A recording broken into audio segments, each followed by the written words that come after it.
তবে কোনো রাজনৈতিক দল যদি অন্তর্বর্তীকালীন সরকারকে দুর্বল পেয়ে যা ইচ্ছা তাই আদায় করে নিতে চায়, কিংবা জনগণের দ্বারা বিএনপির বিজয় ঠেকাতে চায় বা কোনো অপকৌশল গ্রহণ করে, সেটি মনে হয় শেষ পর্যন্ত তাদের নিজেদের জন্য রাজনৈতিক বিপর্যয়ের কারণ হয়ে দাঁড়াবে। সব মশার বিরুদ্ধে সুরক্ষা দিতে এলো বসুন্ধরা এক্সট্রিম অ্যারোসল, মশার বিরুদ্ধে এক্সট্রিম সুরক্ষা। বা দাঁড়াতে পারে কিনা সে ব্যাপারে তাদের বোধহয় সতর্ক থাকা দরকার।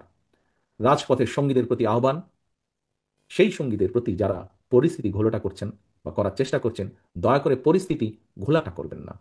জনগণের সরাসরি ভোটে জনগণের কাছে জবাবদিহিমূলক সরকার প্রতিষ্ঠার ক্ষেত্র যখন প্রস্তুত হচ্ছে, আমরা খেয়াল করে দেখছি তখন কয়েকটি রাজনৈতিক দল অন্তর্বর্তীকালীন সরকারের দুর্বলতার সুযোগ নিয়ে কার্যত গণতান্ত্রিক আমি জনগণের রাজনৈতিক অধিকার প্রতিষ্ঠার বিরুদ্ধেই মনে হয় অবস্থান নিচ্ছে বা নিয়েছে।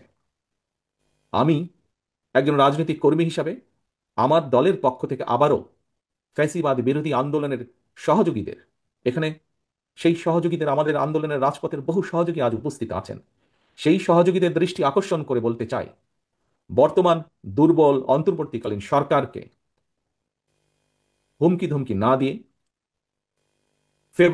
আগামী ফেব্রুয়ারি মাসে জনগণের সেই সকল সহযোগী যারা ছিলেন, যাদের নিয়ে বিভিন্ন সন্দেহ প্রকাশ হচ্ছে, তাদেরকে লক্ষ্য রেখে সাথে আজকে যারা উপস্থিত আছেন তাদেরকে সাথে নিয়ে বলতে চাই, অন্তর্বর্তীকালীন সরকারকে হুমকি ধামকি না দিয়ে আগামী ফেব্রুয়ারি মাসে জনগণের মুখোমুখি হই আমরা, চলুন। জনগণের মুখোমুখি আমরা সকলে হই, চলুন। আমাদের প্রতিটি রাজনৈতিক দলের মনে হয় একটি কথা গুরুত্ব সহকারে মনে রাখা প্রয়োজন। নিজ নিজ দলীয় সমর্থক নেতাকর্মীদের বাইরে কিন্তু অরাজনৈতিক কিংবা নির্দলীয় এক বিশাল সংখ্যক জনগোষ্ঠী রয়ে গিয়েছে।